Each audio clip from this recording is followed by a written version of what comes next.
তাহাজ্জুদ আর ফজরের অভ্যাস আছে যার, রহমত পূর্ণ প্রভাত হয় তার। আলহামদুলিল্লাহি রাব্বিল আলামিন ওয়াসসালাতু ওয়াসসালামু আলা সাইয়্যিদিল মুরসালিন। আম্মা বা'দু ফাআউযু বিল্লাহি মিনাশ শাইতানির রাজীম। বিসমিল্লাহির রহমানির রহিম। আসসালাতু ওয়াসসালামু আলাইকা ইয়া রাসূলুল্লাহ ওয়া আলা আলিকা ওয়া আসহাবিকা ইয়া হাবিবাল্লাহ। আসসালাতু ওয়াসসালামু আলাইকা ইয়া নবিয়াল্লাহ ওয়া আলা আলিকা ওয়া আসহাবিকা ইয়া নূরাল্লাহ। দুরূদে পাকের অগণিত ফজিলাত এবং বারাকাত রয়েছে। নবী রাহমাত শফি উম্মাত সাল্লাল্লাহু তাআলা আলাইহি ওয়া আলিহি ওয়াসাল্লাম ইরশাদ করেছেন, হে লোকেরা, নিঃসন্দেহে কিয়ামতের দিন এর ভয়াবহতা এবং হিসাব নিকাশ থেকে তাড়াতাড়ি মুক্তিপ্রাপ্ত ব্যক্তি সেই হবে যে দুনিয়াতে তোমাদের মধ্যে আমার উপর বেশি পরিমাণে দুরূদ শরীফ পাঠ করে থাকে। সাল্লু আলাল হাবিব সাল্লাল্লাহু তাআলা আলা মুহাম্মদ সাল্লাল্লাহু তাআলা আলাইহি ওয়া আলিহি ওয়াসাল্লাম। সালাতাম ওয়া সালামান আলাইকা ইয়া সাইয়্যিদি ইয়া রাসূলুল্লাহ সাল্লাল্লাহু তাআলা আলাইহি ওয়া আলিহি ওয়াসাল্লাম। দর্শক শ্রোতা, অনুষ্ঠান রহমত পূর্ণ প্রভাত নিয়ে উপস্থিত হয়েছি। আশা করছি আপনারা সকলে ভালো আছেন, সুস্থ আছেন। আল্লাহ পাক আমাদের সকলকে ভালো রাখুন, সুস্থ রাখুন, আফিয়াত নসিব করুন, আমিন। রহমতপূর্ণ প্রভাতে আমরা একটি বিষয়বস্তু নিয়ে আলোচনা করি। আপনাদেরকে কালাম শোনানো হয়ে থাকে, আপনাদের কল আমরা শ্রবণ করে থাকি, SMS পড়ে থাকি। ভালো ভালো নিয়ত আমরা করে নিই, কেননা হাদিসে কারিমের মধ্যে রয়েছে নিয়াতুল মুমিনি খায়রুম মিন আমালিহি, মুসলমানের নিয়ত তার আমলের চেয়ে উত্তম। আল্লাহ ও তার রাসূল সাল্লাল্লাহু আলাইহি ওয়াসাল্লামের সন্তুষ্টি অর্জন এবং সওয়াব অর্জনের নিয়তে শুরু থেকে শেষ পর্যন্ত অনুষ্ঠান দেখার নিয়ত করে নিই। ইনশাআল্লাহ তাআলা শিক্ষণীয় বিষয়বস্তুগুলো নিজে শিখব, অন্যের নিকট পৌঁছিয়ে সওয়াবের ভাগীদার হব। যখনই সল্লু আলাল হাবিব বলা হবে তখন যে কোনো একটি দুরূদ শরীফ আমরা পাঠ করে নেব ইনশাআল্লাহ। আজকের একটি বিষয় আমরা নিয়েছি, বিষয় সম্পর্কে জানব। এর আগে চলুন আমরা হামদে বারি তাআলা শ্রবণ করে নিই। আল্লাহ তাআলার প্রশংসা শুনে আমরা হৃদয়কে মুনাওয়ার করি, পাশাপাশি কালামও শুনব, নাচ শুনব, শুনে হৃদয়কে আমরা মুনাওয়ার করব। আমাদের সাথে আজকের নাতখা হিসেবে রয়েছেন আমাদের প্রিয় মুখ জুনাইদ ভাই, পাশাপাশি আমাদের সাথে রয়েছেন আমাদের জুনাইদ মাদানিও থাকবেন ইনশাআল্লাহ আমাদের সাথে, এবং আমাদের নূর হোসেন ভাই রয়েছেন ইনশাআল্লাহ তাআলা। আশা করি জ্ঞানগর্ভ আলোচনা করবেন। আজকের যে বিষয় নেওয়া হয়েছে বিষয় সম্পর্কে ইনশাআল্লাহ জানানো হবে। আসুন একটু অপেক্ষা করুন, আমরা যাই হামদে বারি তাআলা শ্রবণ করি। সাল্লু আলাল হাবিব সাল্লাল্লাহু তাআলা আলা মুহাম্মদ সাল্লাল্লাহু আলাইহি ওয়া সাল্লাম। মাদানী চ্যানেলের দর্শকবৃন্দ, আসুন হামদে বারি শোনার পূর্বে ভালো নিয়ত করে নেই। আল্লাহ তাআলার সন্তুষ্টি অর্জনের জন্য, সওয়াব হাসিল করার জন্য আমরা সবাই আল্লাহ তাআলার জিকির হামদে বারি নাতে রাসূল পর্ব শুনব ইনশাআল্লাহ। সাল্লি আলা রাসূলিনা সাল্লি আলা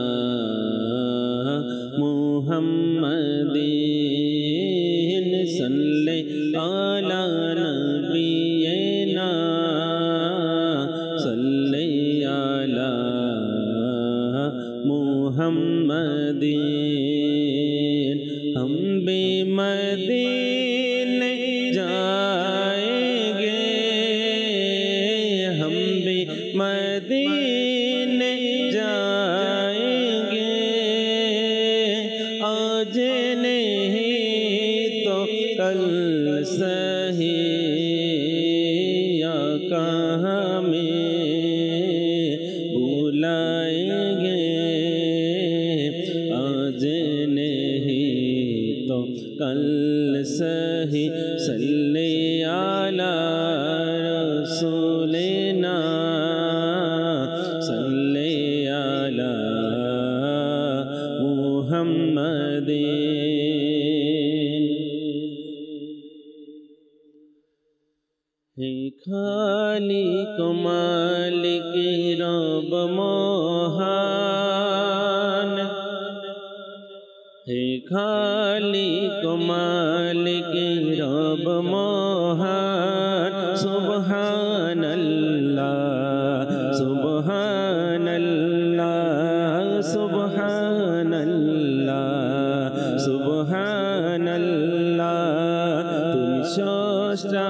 আমার, আমি বান্দা তোমার, তুমি স্রষ্টা আমার, আমি বান্দা তোমার। সুবহানাল্লাহ সুবহানাল্লাহ সুবহানাল্লাহ সুবহানাল্লাহ।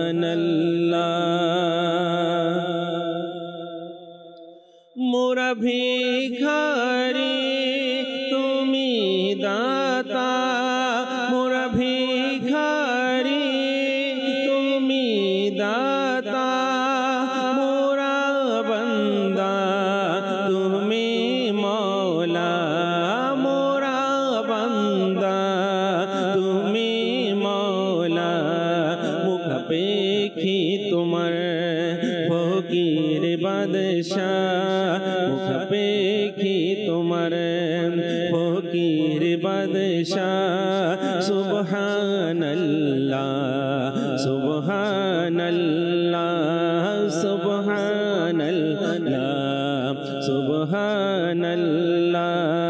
হে খালিক মালিক রব মহান, হে খালিক মালিক রব মহান। সুবহানাল্লাহ সুবহানাল্লাহ সুবহানাল্লাহ সুবহানাল্লাহ। মোরা পাপ করি তুমি মাফ করো, মোরা পাপ করি তুমি মাফ করো। মোরা জুলুম করি তুমি দয়া করো, মোরা জুলুম করি তুমি দয়া করো। ঘিরে আছে তোমার দয়াই দুনিয়া, ঘিরে আছে তোমার দয়াই দুনিয়া। সুবহানাল্লাহ সুবহানাল্লাহ সুবহানাল্লাহ সুবহানাল্লাহ। হে খালিক মালিক রব মহান, হে খালিক মালিক রব মহান। সুবহানাল্লাহ সুবহানাল্লাহ সুবহানাল্লাহ সুবহানাল্লাহ।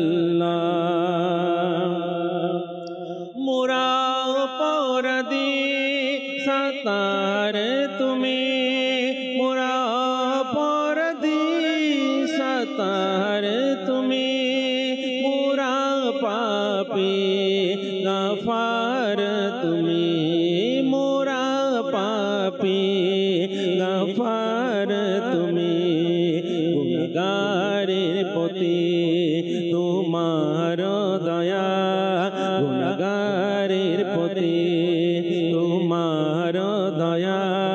সুবহানাল্লাহ সুবহানাল্লাহ সুবহানাল্লাহ সুবহানাল্লাহ। হে খালিক মালিক রব মহান, হে খালিক মালিক রব মহান।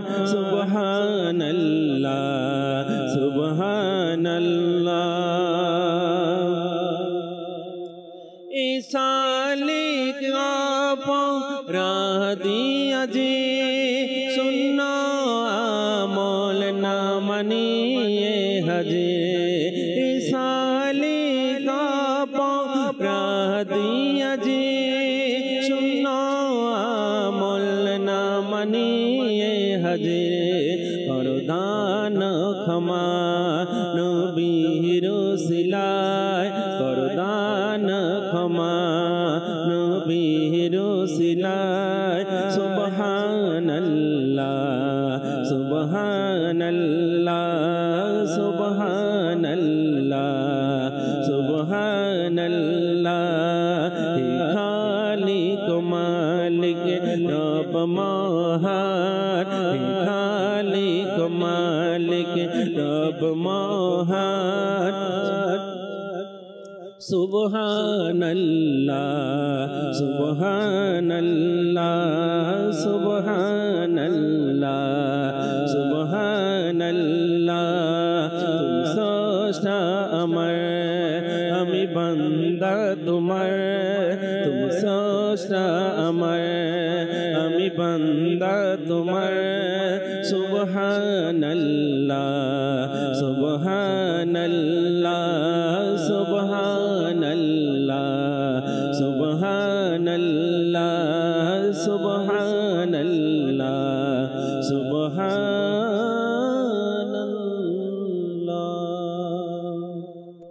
মাশাআল্লাহ মাশাআল্লাহ মারহাবা। মাশাআল্লাহ, আল্লাহ পাকের জিকির হৃদয়কে উদ্ভাসিত করে। মাশাআল্লাহ, আলহামদুলিল্লাহ। দর্শক শ্রোতা, জীবন ধারণের জন্য প্রয়োজনীয় অর্থ উপার্জন করা এবং সম্পদ ভোগ করার অনুমতি রয়েছে এবং এর নির্দেশ প্রত্যেক ধর্ম সভ্যতায় রয়েছে, কিন্তু একমাত্র ইসলাম ধর্মের মধ্যে আয় এবং ব্যয়কে নিয়ম এবং নীতির ফ্রেমের মধ্যে আবদ্ধ করা হয়েছে। ইসলাম একদিকে যেমন হালাল উপায়ে উপার্জনের জন্য নির্দেশ দিয়েছে, অপরদিকে উপার্জিত অর্থ সম্পদ বৈধ পথে ব্যয় করারও নির্দেশ দিয়েছে। মানব সমাজে অর্থ সম্পদ ব্যয়ের ক্ষেত্রে অপচয় এবং অপব্যয় আজ একটি মহামারীর ন্যায় আকার ধারণ করেছে এবং বৈশ্বিক সমস্যায় পরিণত হয়েছে, অথচ ইসলাম এটিকে স্পষ্টভাবে হারাম ঘোষণা করেছে। জি দর্শক শ্রোতা, আজকের রহমতপূর্ণ প্রভাতের বিষয়বস্তু আমরা নিয়েছি অপচয়। আমাদের সমাজের মধ্যে আমরা কোন কোন বিষয়ে অপচয় করে থাকি, কেন করে থাকি, কোরআন ও হাদিসে এ ব্যাপারে কি উল্লেখ রয়েছে। যেহেতু শুনলাম এটা হারাম, তো হারাম কেন, তো সে সম্পর্কে আজকের আমরা জানবো। আমাদের সাথে দুজন বিজ্ঞ মুবাল্লিগ রয়েছে, আমাদের জুনায়েদ মাদানী এবং আমাদের নূর হোসেন ভাই ইনশাআল্লাহ তাআলা। শুরুতে যাব আমাদের জুনায়েদ মাদানীর কাছে। জুনায়েদ ভাই, আজকের আমাদের বিষয় অপচয়, আপনি শ্রবণ করেছেন, শুরুতে আপনি কিভাবে এটাকে দেখবেন? সাধারণত আমরা শুনি বা জানি বা বুঝি যে অপচয় করাটা ঠিক না, বা অপচয় করা উচিত না, বা অপচয় ভালো না, অপচয় শয়তানের ভাই। হ্যাঁ, অপচয়কারী শয়তানের ভাই।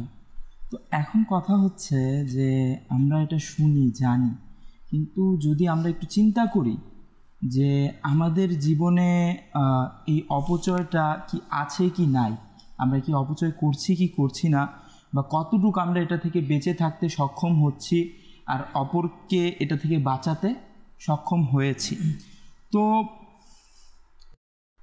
আমরা যদি অপচয় তো অনেক কিছুর হয়, খাবারের অপচয় হয়, সময়ের অপচয় হয়, তারপর পানির অপচয় হয়, তো বিভিন্ন কিছুর অপচয় হয়। তো অপচয়ের দিকে যদি আমরা খাবারের অপচয়ের দিকে আসি, খাবারের অপচয়ের যদি আমরা রিপোর্টটা দেখি, তাহলে গ্লোবালি পার ক্যাপিটা 74 কেজি, একজন ব্যক্তির ক্ষেত্রে 74 কেজি, 74 কেজি খাবার অপচয় হচ্ছে। আচ্ছা, গড়ে একজন ব্যক্তি বছরে 74 কেজি খাবার অপচয় করছে। তারপর বাংলাদেশের যদি আমরা রিপোর্ট দেখি, তাহলে সেটা হচ্ছে পার ক্যাপিটা 65 কেজি ফুড একজন ব্যক্তি খাবার অপচয় করছে।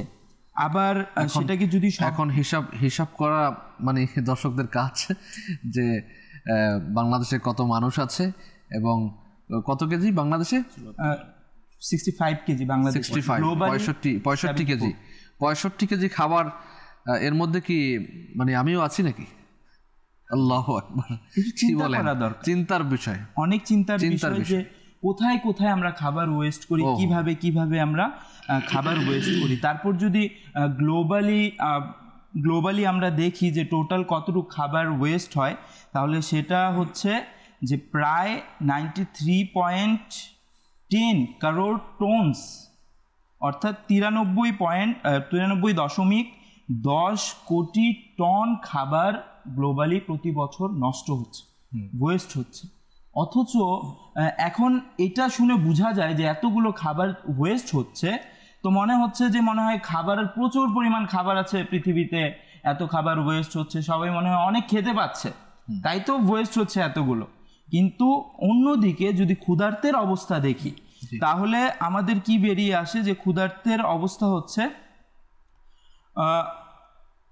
এক বছরের মধ্যে 9 মিলিয়ন পিপল মারা যায় একটি খাবারের জন্য, এক বছরের মধ্যে ক্ষুধার্তের কারণে। আর প্রতিদিন 9 জনের মধ্যে একজন ব্যক্তি, বিশ্বের গড়ের হিসেবে 9 জনের মধ্যে একজন ব্যক্তি ক্ষুধার্ত অবস্থায় ঘুমায়। এই পরিস্থিতি খাবারের। আর খাবারের ক্রাইসিসটা, যে খাবারের কারণে মৃত্যুর হার, এগুলো অনেকগুলো মহামারী থেকেও বেশি। তারপর খাবারের যে ক্রাইসিসে, এটা তো মারা যাওয়ার সংখ্যা, আর খাবারের ক্রাইসিসে 155 মিলিয়ন পিপল খাবারের ক্রাইসিসের কারণে খাবারের ক্রাইসিসে ভুগছে, তারা ক্ষুধার্ত অবস্থায় থাকছে। তো এমন অবস্থা হচ্ছে পৃথিবীর। আর এদিকে যদি আমরা খাবারের অপচয়ের পরিমাণে দেখি, তাহলে মনেই হয় না যে এত মানুষ ক্ষুধার্ত অবস্থায় ঘুমাচ্ছে, ক্ষুধার্ত অবস্থায় মারা যাচ্ছে, ক্ষুধার্ত অবস্থায় থাকছে। আমি কি কখনো খাবারের প্লেটে বসে, যখন আমি কোনো আয়োজনে যাই, কোনো ইভেন্টে যাই, বা কোনো ইভেন্ট নিজের ঘরের মধ্যে করি, বা কোনো রেস্টুরেন্টে যাই, সেখানে খাবার সামনে রেখে কখনো এটা চিন্তা করেছি খাবার অপচয় করার পূর্বে যে আজ কত মানুষ ক্ষুধার্ত অবস্থায় ঘুমাচ্ছে, আজ কার ক্ষুধার কারণে মৃত্যু হয়েছে, এটা ভাবা দরকার। আপনার সমীক্ষা মাশাআল্লাহ, আপনি হয়তো বিভিন্ন সমীক্ষা করে থাকে, রিপোর্ট করে থাকে, বিভিন্ন রকমের রিপোর্ট করে থাকে। কারো রিপোর্ট আপনার মতো রয়েছে, কারো রিপোর্ট রয়েছে এটার মধ্যে 900, এটা রিসেন্টলি রিপোর্ট ছিল 900 কোটি মানুষের মধ্যে 82 কোটিরও বেশি মানুষ পর্যাপ্ত খাবার পায় না, এরকমও রিপোর্ট রয়েছে। তো মূলত মোদ্দা কথা হচ্ছে যে এটা হচ্ছে রিপোর্টের আওতায় যারা আসছে তাদের নিয়ে মানে আমরা কথা বলতে পারি। যারা রিপোর্টের আওতায় নাই, যেখানে রিপোর্ট পৌঁছায় না, যেখানে কোনো সমীক্ষাই যায় না, যেখানে আমাদের বাংলাদেশে আদমশুমারি হয়, লোক গণনা করা হয়, তো যেখানে গণনা করা হয়ই না, যেখানে আদমশুমারি লোক পৌঁছায় না, সেখানে কি অবস্থা হবে? হ্যাঁ নরসন ভাই? জি, অপচয় বিষয় আজকে আসলে অপচয় বিষয়টা একটা আমাদের সামাজিক রাষ্ট্রীয় ব্যাধি বলা যায়। আরবিতে এই শব্দটা ইসরাফ নামে পরিচিত আছে। আপনার সংজ্ঞা তো আপনি পূর্বেই বলেছেন যে বৈধ কাজে প্রয়োজনের যে আমাদের প্রয়োজন চাহিদা রয়েছে, এর থেকে অতিরিক্ত যদি আমরা ব্যয় করি, তখন সেটাকে অপচয় বলে গণ্য করা হবে। আল্লাহ তাআলা আমাদের অসংখ্য নেয়ামত দান করেছেন, যেগুলো সম্পূর্ণ বান্দার সেবা, বান্দার চাহিদা, বান্দার ভোগবিলাসের জন্য। তো আল্লাহ তাআলা অফরন্ত নেয়ামত দিয়েছে, পাশাপাশি আল্লাহ তাআলা আমাদেরকে কিছু বিধিনিষেধ করে দিয়েছেন। ইসলাম যেটা একজন মুসলমানের তার বাহ্যিক সৌন্দর্যতা বর্ধন করে, এবং পরকালে এটার জন্য তাকে তার প্রতিদানও দেওয়া হবে। এখন অপচয় বিষয়টা আমাদের প্রথমত আমি বলবো ধর্মীয় জ্ঞান, ধর্মীয় পরিবেশ না থাকার কারণে আজকে আমাদের অধিকাংশ মুসলমানের মধ্যে এই বদ অভ্যাসটা পরিণত হয়ে গিয়েছে। আজকে অপচয়ের যদি আমরা দেখি বিভিন্ন দিক রয়েছে। মাশাআল্লাহ আমাদের জুনায়েদ মাদানী কয়েকটা সমসাময়িক রিপোর্ট তুলে ধরেছেন বোঝানোর জন্য, যাতে করে আমরা বুঝি আসলে অপচয় বিষয়টা কতটুকু আমাদের জন্য গুরুত্ব রাখে এ থেকে বাঁচার। আমরা যদি দেখি যে ইসলাম আমাদেরকে কি বলে, এখন আমরা কি আমাদের মাল সম্পদ ব্যয় করতে গিয়ে বেশি উদার হয়ে যাব, আবার অপচয় থেকে বাঁচতে গিয়ে আবার বেশি কার্পণ্য করব? এই দুই দিকে খেয়াল রেখি ইসলাম আমাদেরকে হুকুম করেছে যাতে করে আমরা মধ্যম পন্থা অবলম্বন করি। এখন আমরা আমাদের অভ্যাসটাকে, যেটা আমাদের সামাজিক প্রেক্ষাপটে আমরা যতটুকু প্রতিযোগিতামূলক আমাদের জীবন আমরা অতিবাহিত করছি, যার কারণে আমাদের অপচয়টা বেশি থেকে বেশি আমাদের দ্বারা হচ্ছে। আপনি কয়টা দিক আমরা আলোচনা করতে পারবো আজকে রহমতপূর্ণ প্রভাতে, কিন্তু অসংখ্য দিক রয়েছে। আজকে আমরা হয়তো বা এগুলো বলতে পারবো না, কিন্তু আমাদের মেসেজ থাকবে এটাই মাদানী চ্যানেলের দর্শক শ্রোতার কাছে, যাতে করে এই বিষয়টা আমরা আমাদের জেহেনের মধ্যে বাস্তবায়িত করি এবং আমাদের আমলের মধ্যে নিয়ে আসি। খাবারের অপচয়ের পাশাপাশি যদি আপনি দেখেন খাবারের অপচয়, এটাও বলবো কিছুটা, যে আজকে আমাদের সমাজে আমাদের মন মানসিকতা থাকে যদি কোনো বিয়ে শাদী খেতে যাই তাহলে উপহার তো আমরা দিব, তো উপহার দেওয়ার মন মানসিকতা যখন তৈরি করি তখন ওই খাবারটা আমরা ওইখান থেকে আদায় করে নিব, সেই টাকাটা আমরা দিব যে ওই পরিমাণ খাবারটাই আমার খেতে হবে। এখন যদি ঘরের থেকে সংখ্যা 5 জন থাকে তাহলে দরকার হলে 6 জন নিব, কেননা আমি টাকা বেশি দিব অনুষ্ঠানের মধ্যে। আচ্ছা, এবার খাবার খেতে বসে খাবার যখন খাই, না এত টাকা দিলাম উপহার, এখন যদি কম খাই কেমনে হয়, উসুল করে নিয়ে আসতে হবে। তো এই যে একটা ব্যাড হ্যাবিটস তার মধ্যে, শয়তানের ওয়াসওয়াসা তার মধ্যে চলে আসে, তখন সে খেতে থাকে আর ওই সময় তার অপচয় করার একটা মন মানসিকতা তৈরি হয়। দেখা যায় আজকে অসংখ্য অনুষ্ঠানে দিয়ে আমাদের মুসলমানদের মাযআল্লাহ, আল্লাহ মাফ করুক, আমাদেরকে হেফাজত করুক এই সকল রোগ থেকে, যে খাবার প্লেটই থেকে যায়। যদি আমরা বন্ধুমহল খাবার খেতে বসি তাহলে আমাদের ধ্যান ধারণা হয় যদি খাবার প্লেটই না রাখি তাহলে এটা তো আমার সভ্যতা রইল না। আপনার এটা খুব সুন্দর কথা বলেছেন। বিভিন্ন জায়গাতে আমাদের বাংলাদেশের মধ্যে কালচার হয়ে গেছে, জি জি জি, যে আপনি কোথাও দাওয়াতে গেলেন অথবা কোথাও গেলেন, এখন একটু খেতে হবে, জি, এক গ্লাস শরবত দিলে আপনাকে কিছুটা রেখে দিতে হবে, পানি দিলে গ্লাসে কিছুটা রেখে দিতে হবে, জি, নাস্তা দিলে ওখানে কিছুটা রেখে দিতে হবে, রেখে না দিলে মানে আপনাকে ওই কি বলে এটাকে বেশি খায় এরকম আখ্যায়িত করবে আর কি, আখ্যায়িত করা। জি জি জি, এবং আপনি যে ম্যানার্স জানে না এটা বলবে সমাজে, এটা কৃপণ, হ্যাঁ হ্যাঁ, এটা বলবে। এটা আমাদের সমাজের মধ্যে ওতপ্রোতভাবে জড়িত রয়েছে। আমরা আসবো ইনশাল্লাহ। জি, দর্শকদের কলও রয়েছে, আমরা কালামও শ্রবণ করব।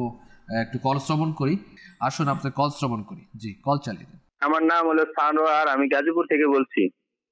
আমরা সবাই মাদানী চ্যানেল দেখি, আপনাদের জন্য সবার জন্য আমরা দোয়া করি মাদানী চ্যানেল যাতে সারা জীবন চালাইতে পারেন। আপনাদের সবার জন্য দোয়া রইল, আমার জন্য দোয়া করবেন।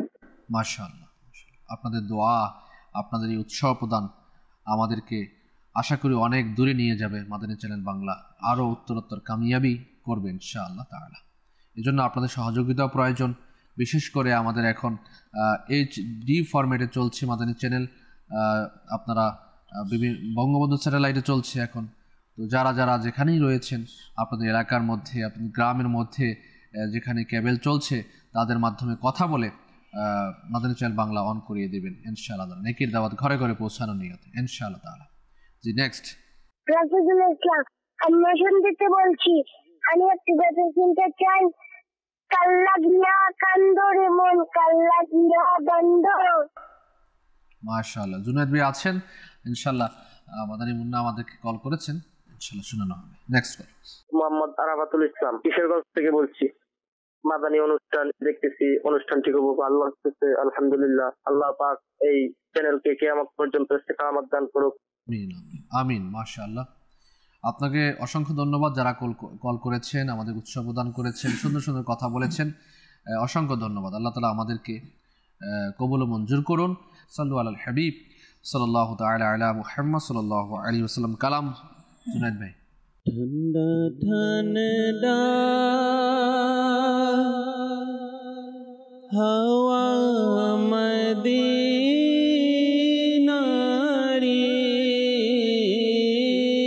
ঠান্ডা ঠান্ডা ঠান্ডা ঠান্ডা ঠান্ডা ঠান্ডা হাওয়া মদিনারি,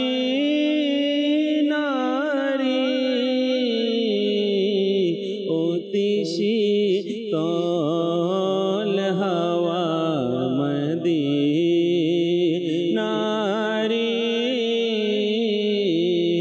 অতি শীতল হাওয়া মদিনারি। মদিনারি মনে ইচ্ছা খোদা মদিনারি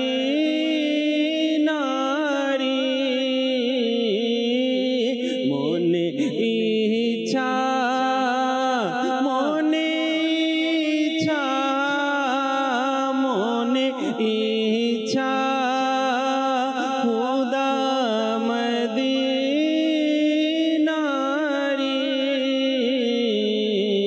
দেখাও লি গলি মদিনারি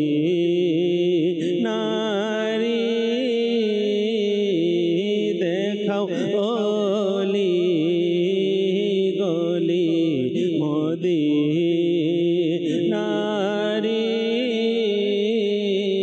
ঠান্ডা ঠান্ডা হাওয়া মদিনারি ঠান্ডা ঠান্ডা হাওয়া মদিনারি অতি শীতল হাওয়া মদিনারি অতি শীতল হাওয়া মদিনারি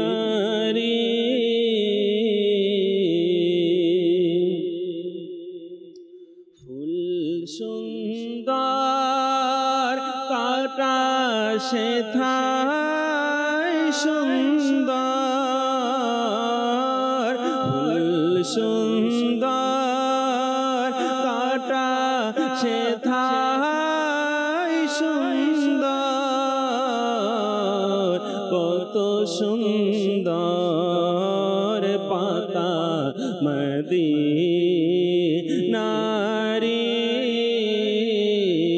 কত সুন্দর পাতা মদিনারি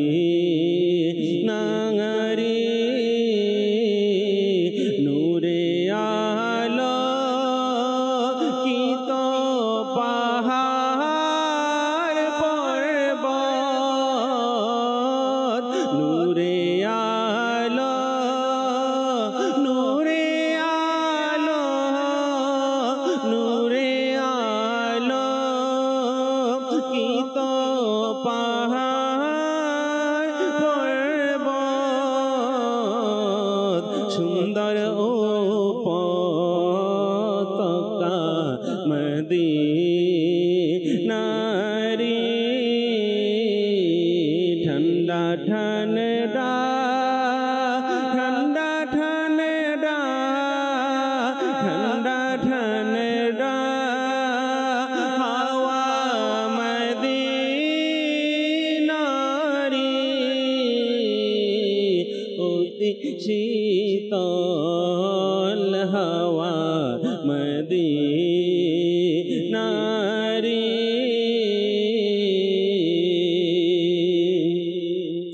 কেন নিরাশ হলে রোগী সবে কেন নিরাশ কেন নিরাশ কেন নিরাশ হলে রোগী সবে নাও না খাকে শিফা মদিনারি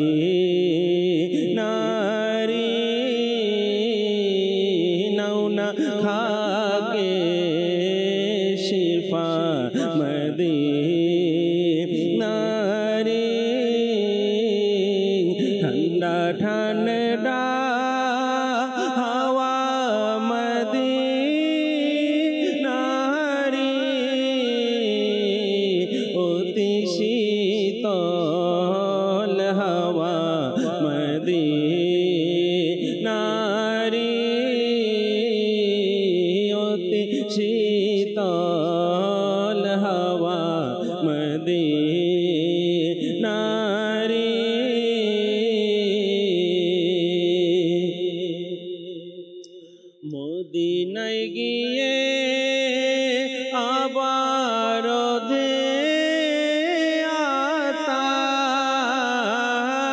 মদিনায় গিয়ে মদিনায় গিয়ে মদিনায় গিয়ে আবার যে আতার রহমত লুটে নাও না মদিনারি রহমত লুটে নাও না মদিনারি ঠান্ডা ঠান্ডা হাওয়া মদিনারি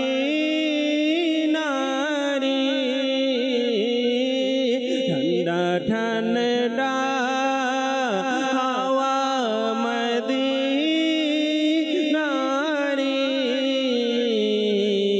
অতি শীতল হাওয়া মদিনারি।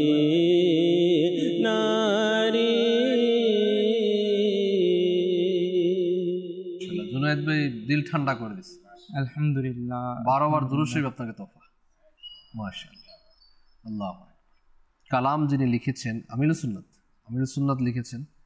এটা উর্দু কালাম ছিল, বাংলা আমাদের মজলিস করেছে। আর কত ধ্যান দিয়ে, কাটাকেও বলতেছে সুন্দর, ফুলও সুন্দর, পাতাও সুন্দর, কাটাও সুন্দর। সুবহানাল্লাহ, সুবহানাল্লাহু আকবার।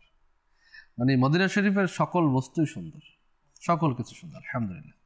কেননা এই সুন্দর কেন হয়েছে? নবী পাক সাল্লাল্লাহু আলাইহি ওয়াসাল্লামের পদচারণা, সেখানে যে আরাম করছেন। সুবহানাল্লাহ, রিয়াজুল জান্নাহ। আল্লাহু আকবার। আল্লাহ তাআলা আমাদেরকে নসিব করুন, আমিন। সাল্লু আলাল হাবিব সাল্লাল্লাহু তাআলা আলা মুহাম্মদ সাল্লাল্লাহু আলাইহি ওয়া সাল্লাম। আমাদের কথা হচ্ছিল অপচয় নিয়ে। মাশাআল্লাহ, জ্ঞানগর্ভ আলোচনা করছেন আমাদের জুনায়েদ মাদানী এবং আমাদের নূর হোসেন ভাই। আবার যাব জুনায়েদ ভাইয়ের কাছে, যে অপচয় নিয়ে বলতেছিলেন আপনি। এখন আলহামদুলিল্লাহ তাআলা ইসলাম কখনো অপচয়কে সমর্থন করে না, কখনো সমর্থন করে না। এমনকি যেই বিষয় আমরা দেখি, যেমন গ্লোবাল ওয়ার্মিং হোক বা ওয়েস্ট হোক বা আরও কয়েকটা বিষয় আছে যেগুলো বর্তমানে পুরো বিশ্বের জন্য সমস্যা হয়ে দাঁড়িয়েছে। আর এই সব কিছুর সমাধান আমরা ইসলামে পাই। যদি ইসলামের নির্দেশ আদেশ আমরা মেনে চলি, আমার মনে হয় না এই সমস্যাগুলো উঠতে পারে। বরং এখনও যদি আমরা মানি, আল্লাহ তাআলা চাইলে সেই সকল সমস্যা দূর হয়ে যাবে। আল্লাহ তাআলা কুরআনে পাকের 8ম পারার সূরা আনআমের 141 নং আয়াতে ইরশাদ করেন, ওয়ালা তুসরিফু ইন্নাহু লা ইউহিব্বুল মুসরিফিন। কানজুল ঈমান থেকে অনুবাদ, তোমরা অপব্যয় করিও না, কেননা তিনি আল্লাহ তাআলা অপব্যয়কারীদেরকে পছন্দ করেন না। তো এই আল্লাহ তাআলার মহান বাণী মুমিন ব্যক্তিদের জন্য যে অপচয় যেন না করি। আমি যদি একজন মুসলমান হই, আমি একজন মুমিন হই, তাহলে আমার শতবার ভাবা উচিত যে আমি অপচয় কিভাবে করব। স্বয়ং আল্লাহ তাআলা পবিত্র কালামে মাজিদের মধ্যে আমাকে অপচয় থেকে নিষেধ করেছেন। আল্লাহ তাআলা তো সেই ব্যক্তিকে পছন্দই করেন না যে অপচয় করে। তারপরও আমি আল্লাহ তাআলার বান্দা হয়ে আল্লাহ তাআলা আমাকে এত নিয়ামত দান করেছে। অক্সিজেন, যখন কারো অবস্থা খারাপ হয়, অক্সিজেনের প্রয়োজন পড়ে, কোভিড-19 এর সময় আমরা এখনো চলছে, তখন আমরা লক্ষ্য করেছি যে অক্সিজেনের গুরুত্ব বুঝতে পেরেছি। আর কি অবস্থা হয় অক্সিজেন না থাকলে। বিভিন্ন দেশের অনেক পরিস্থিতি খারাপ হয়ে গিয়েছে। তো এই আল্লাহ তাআলা যে ফ্রিতে আমাদেরকে এই নিয়ামতটা দান করছেন, তো আমরা কেন আল্লাহ তাআলার শুকরিয়া আদায় করছি না? পানির দিকে দেখুন, পানির অবস্থা, পানির দিকে প্রত্যেকটা বিষয়ে আমরা কেন আল্লাহ তাআলার শুকরিয়া আদায় করছি না? বরং শুকরিয়া আদায় তো করছি না, অপর দিকে অপচয় করে যাচ্ছি। আল্লাহ তাআলা যেই ব্যক্তিত্বকে পছন্দ করেন না, যেই গুণ থাকলে সেই গুণটা নিজেদের ভিতর ধারণ করছি, অপচয়কারী কিভাবে হয়ে যাচ্ছি। মহান আল্লাহ তাআলা কুরআনে পাকের আরেকটি স্থানে ইরশাদ করেন, ওয়ালা তুবাযযিরু তাবযীরা, এবং তোমরা অপব্যয় করিও না। অপব্যয় করিও। তো তো এভাবে আল্লাহ তাআলা কোরআনে পাকের মধ্যে অপব্যয় থেকে নিষেধ করেছেন। আমরা বিভিন্ন হাদিস শরীফও যদি পড়ি তাহলে আমরা অপব্যয়ের ব্যাপারে জানতে পারি যে নবী করিম সাল্লাল্লাহু তাআলা আলাইহি ওয়া সাল্লাম ইরশাদ করছেন হাদিসের সারাংশ যে তোমরা নিয়ামত গ্রহণ করো কিন্তু অপব্যয় করিও না, কেননা অপব্যয়কারীকে আল্লাহ তাআলা পছন্দ করেন। আসলে অপচয়কারী যারা থাকেন তাদেরকে পছন্দ করেন না। কোরআনুল কারিমের মধ্যে অসংখ্য জায়গায়, হাদিসে কারিমার মধ্যে অসংখ্য জায়গায় এই ব্যাপারে আমাদেরকে নিরুৎসাহিত করা হয়েছে অপচয় যেন আমরা না করি। যেমন ইবনে আব্বাস রাদিয়াল্লাহু তাআলা আনহু বলেন, যে ব্যক্তি অনর্থক কাজে 1 দিরহামও খরচ করলো সেটাই অপচয়, অহংকার এবং অপচয়। দেখবেন আজকে আমাদের অধিকাংশ আমাদের জীবনের ভোগবিলাসিতা এবং যে চাহিদা আমরা পূরণ করতে যাই, সমাজের মধ্যে যেটা আমি পূর্বেই বলেছিলাম যে প্রতিযোগিতা, সমাজের যশ খ্যাতি, এই বিষয়গুলো যখন আমাদের মধ্যে চলে আসে তখন আমাদের প্রয়োজন থেকে আমাদের তখন অপচয় এবং অহংকার বিষয়টা আমাদের মধ্যে চলে আসে। আল্লাহ তাআলা মহাগ্রন্থ কোরআনুল কারীমের মধ্যে যখন কোনো বিষয় উত্থাপন করে, তার মানে তার জন্য, বান্দার জন্য এই বিষয়টা কতটা গুরুত্ব রাখে, যেটা আমাদের জুনায়েদ মাদানী আয়াতে কারিমের মধ্যে আমাদের দর্শক শ্রোতাদের কাছে তুলে ধরেছেন। এখন আল্লাহ সুবহানাহু ওয়া তাআলা অসংখ্য আয়াত এই অপচয়ের বিষয়ে শুধুমাত্র নাজিল করেছেন। আচ্ছা, একটা আয়াত করলে তো আল্লাহ তাআলা আমাদের বান্দার জন্য যথেষ্ট, বারবার তাগিদ বান্দাদেরকে, যাতে করে বান্দা সচেষ্ট হয়। আল্লাহ সুবহানাহু ওয়া তাআলা সূরা আরাফের মধ্যে ইরশাদ ফরমান, আয়াতের অনুবাদ কিছুটা এরকম যে তোমরা খাও পান করো কিন্তু অপচয় করো না, কেননা আল্লাহ তাআলা অপচয়কারীদেরকে পছন্দ করে না। আর এখন কে চায় আল্লাহ তাআলার অপছন্দনীয় বান্দা হতে? আচ্ছা, অন্য আয়াতে আমরা শুনেছি এরকম আল্লাহ সুবহানাহু ওয়া তাআলা বলেছেন, নিশ্চয় অপচয়কারী শয়তানের ভাই। এখন শয়তানের ভাই এই কথাটাই তো যথেষ্ট একজন বান্দার জন্য ভয়প্রীতি প্রদর্শন করা, যে আমি কি চাইবো কখনো শয়তানের অনুসারী হতে, শয়তানের পদাঙ্কন আমি অনুসরণ করব? এটা কখনই সম্ভব নয়। কেউ কোনো মুসলমান হুশ অবস্থা থাকা অবস্থায়, তার জ্ঞান থাকা অবস্থায়, বিবেক থাকা অবস্থায় সে চাইবে না আমি শয়তানের পদাঙ্ক অনুসরণ করি। এখন মুসলমান তাহলে কেন করছে? ওই যে আমি প্রথমেই বললাম যে আপনি পানির কথাটা কিছুক্ষণ আগে তুলে ধরলেন। দেখেন, পানি এমন একটা নেয়ামত, যদি আমরা এই পানির নেয়ামতের কদর করি তাহলে আল্লাহ তাআলা এটাকে বাড়িয়ে দেবে। যে কোনো নেয়ামত আল্লাহ তাআলা বলছে তোমরা কদর করো, আমি নেয়ামতের চর্চা করো, আমি আরও বাড়িয়ে দিব।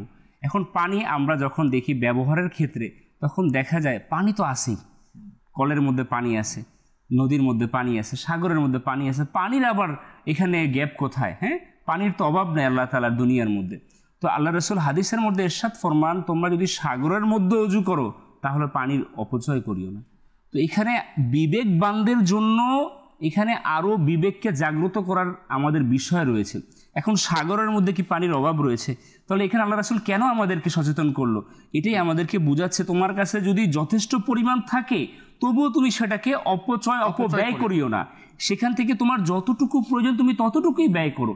এখন আমাদের অবস্থাটা কি যদি আমরা দেখি বিদ্যুতের বিষয়, আজকে বিদ্যুৎ কত বড় নেয়ামত। একটা সময় যখন ছিল আধুনিকতার সভ্যতার কোনো ছোঁয়া ছিল না, তখন আমরা এই বিদ্যুৎ কি নেয়ামত এটা আমরা বুঝতে পারি নাই। কিন্তু আজকে বর্তমান সভ্যতা যদি আমরা দেখি, বিদ্যুৎবিহীন অবস্থা আমরা চিন্তাও করতে পারি না। হ্যাঁ, মোবাইলের চার্জ চলে গেলে আমরা কতটা অসহায় যে কখন এটাকে চার্জ দিব, বিদ্যুতের সাথে অ্যাটাচ করব, আমাদের কাজ আবার পুনরায় করতে পারবো। তো এই বিদ্যুৎকে ব্যবহার করতে গিয়েও আমরা অপচয় করতেছি। আজকে অফিস আদালত বলেন, স্কুল প্রতিষ্ঠান বলেন, এগুলোতে দেখা যায় যে অফুরন্ত বিদ্যুৎকে আমরা অপচয় করছি। কেননা আমাদের জেহেন, আমাদের চিন্তাধারা এটাই যে এটা আমার কোনো কিছু না, এটা আমার মাল না, এটা আমার সম্পদ না, এটা অপরের কিছু। এই অপরের যখন চিন্তাটা চলে আসে তখন আরেক ধাপ আমরা অপচয়ের দিকে এগিয়ে যাই। একইভাবে যদি আমরা গ্যাসের দিকে চিন্তা করি, গ্যাস এমন নেয়ামত।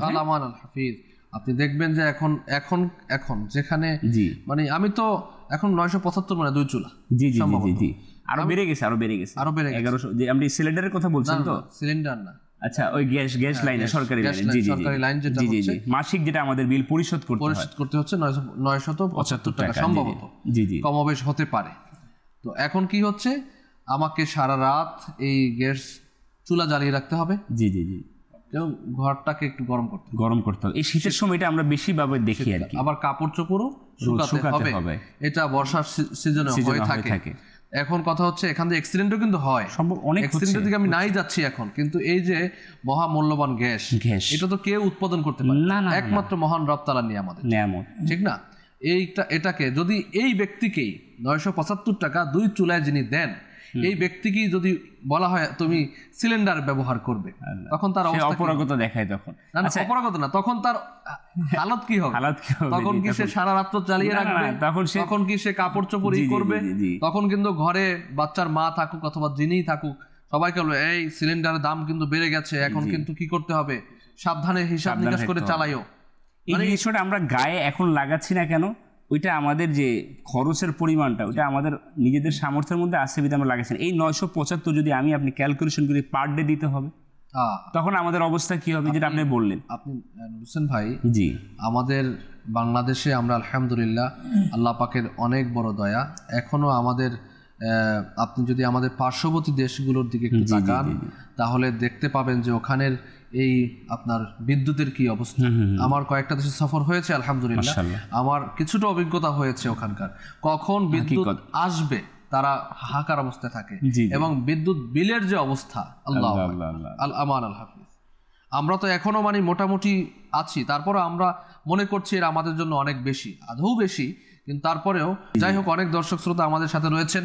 আমরা আরও কিছু কলও নিব, এবং আমাদের কিছু দর্শক শ্রোতা ফেসবুকে যুক্ত হয়েছেন, আমরা তাদেরকে ইনশাআল্লাহ তাআলা একটু সাথে করে নিয়ে নেই, আর নয়তো মনে করবে যে আমরা তাদেরকে দেখছি না, ইগনোর করছি না। খলিলুর রহমান ভাই রয়েছেন আমাদের সাথে, মোহাম্মদ আরজু হোসাইন, জাহিদ ভাই চাঁদপুর মোহনপুর থেকে দেখতে পাচ্ছেন, অনেক ইসলামীর আমাদের সাথে যুক্ত হয়েছেন, রায়হান ভাই আমাদের সাথে রয়েছেন রাজশাহী থেকে, মাশাআল্লাহ, নাচ শুনতে চেয়েছেন, ইনশাআল্লাহ তাআলা দেখি। জুনায়েদ ভাই তো আছেন ইনশাআল্লাহ তাআলা। এরপরে ইসলামীর কমেন্ট করেছেন, আজকে অনুষ্ঠান খুব সুন্দর, আল্লাহ পাক কবুল করুক, আমিন, মাশাআল্লাহ। তারপরে মোহাম্মদ মনিরুল ইসলাম ভাই রয়েছেন, নূর হুসাইন মিন্টু ভাই যুক্ত হয়েছেন, মাশাআল্লাহ। এম সাইফুল ইসলাম আমাদের সাথে রয়েছেন, নেক ও জায়েজ নিয়তের কামিয়াবির জন্য দোয়া পেতে। আমরা চেষ্টা করি যারাই আমাদেরকে কমেন্ট করেন অথবা যারাই আমাদের সাথে যুক্ত হন, আমরা বুঝতে পারি তাদেরকে আমরা অনুষ্ঠানের সাথে নিয়ে চলার চেষ্টা করি, বিশেষ মাশাআল্লাহ। আল্লাহ তাআলা সকলকে বরকত দিক। আমাদের অনুষ্ঠানে কিছু কলও নিয়ে নেই, এরপরে আমরা ইনশাআল্লাহ আসবো আবারও আমাদের আলোচনাতে। কল চালিয়ে দিই।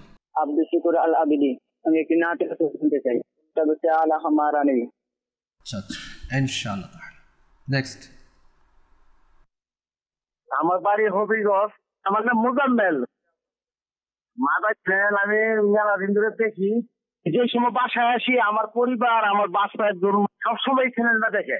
আমি খুব খুশি হয়েছি আপনারা যে আলোচনা করেন থেকে, যেগুলো আমার তো খুব ভালো লাগে। আরো ইনশাল্লাহ আমি মহরমে দাওয়াত দেই আপনাদের এই মাদানী চ্যানেল দেখার জন্য। আল্লাহ কেমন তাক পর্যন্ত যাতে চ্যানেলটা আল্লাহ যাতে রাখে, আমি দোয়া করি, আপনারা আমার দোয়া করবেন। মাশাআল্লাহ, শুনে খুব খুশি লাগলো যে আপনি দাওয়াত দেন মাদানী চ্যানেল দেখার জন্য। মাশাআল্লাহ, দিতে থাকুন, ইনশাআল্লাহ এটা সওয়াবের জারিয়া হবে ইনশাআল্লাহ। নেক্সট, আমি মোহাম্মদ আসলাম, দিনাজপুর থেকে। আমি একটি কালাম শুনতে চাই, আমার টিয়া নাই, পয়সা নাই, এমনি যাইতাম, শুনিয়ে দিলে খুব খুশি হইতাম। সাল্লু আলাল হাবিব সাল্লাল্লাহু তাআলা আলা মুহাম্মদ সাল্লাল্লাহু আলাইহি ওয়া আলিহি ওয়াসাল্লাম। অপচয় নিয়ে কথা হচ্ছে, আমরা আসছি। জুনায়েদ ভাই আপনি রেডি করুন আস্তে আস্তে, যেগুলো শুরু থেকেই আমাদেরকে যারা করেছেন, একটু একটু করে আমরা সবাইকেই শোনানোর চেষ্টা করব। আপনার সাথেই থাকুন।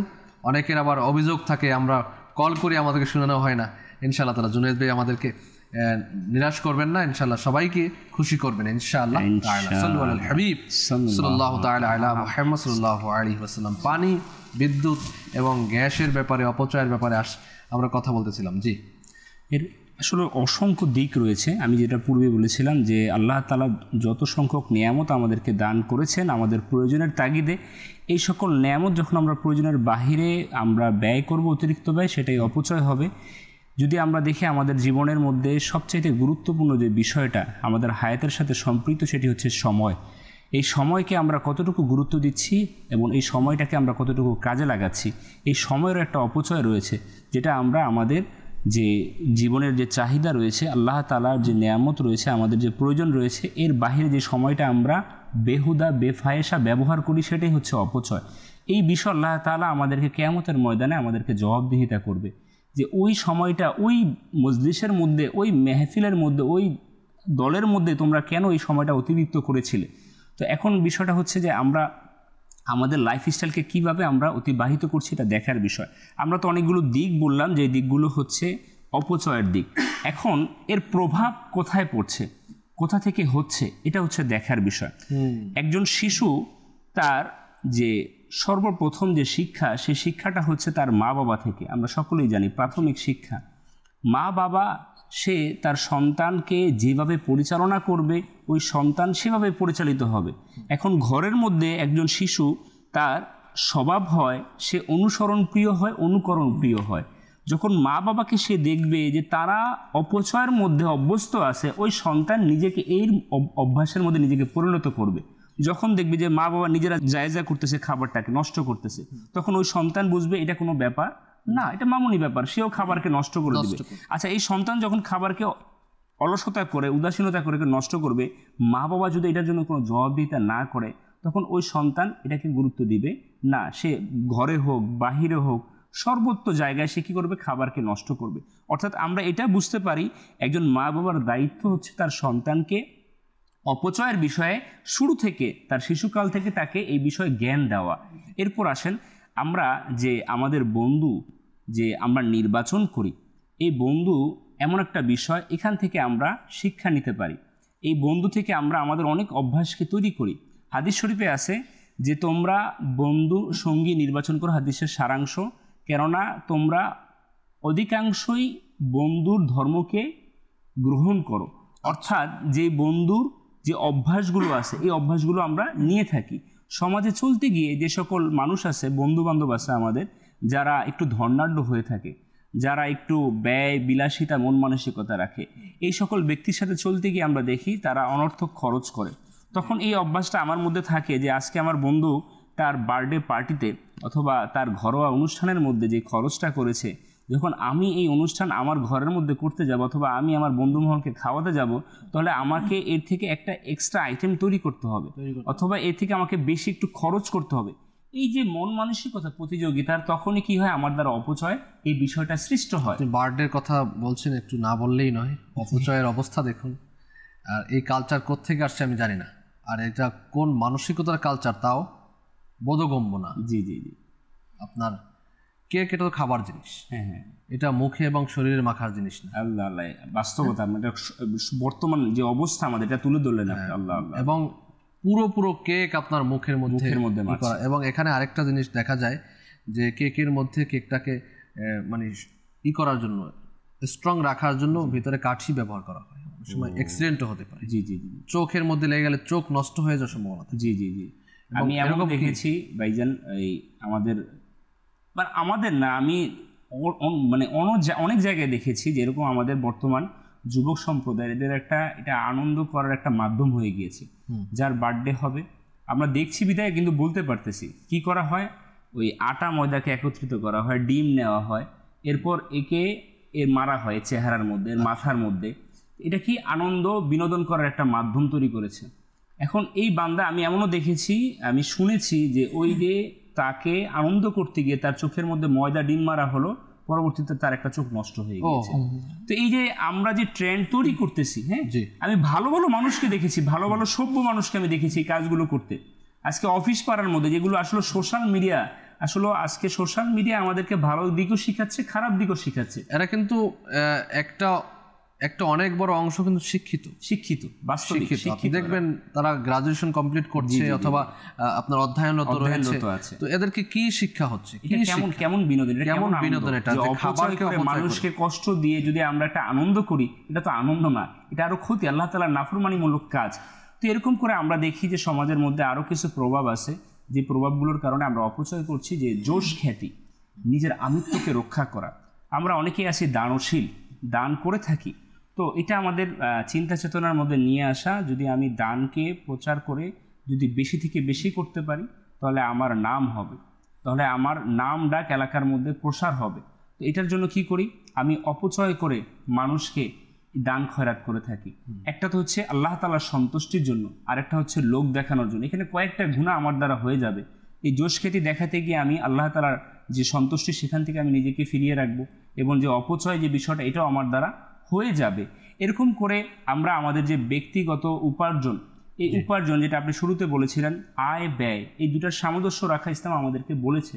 তো এখন আমরা যেই কাজটা করি, আমাদের প্রয়োজনের তাগিদে আমাদের যে আয়টা হয়, এই আয় থেকে আস্তে আস্তে আমরা ব্যয়টাকে বেশি বাড়িয়ে দিই।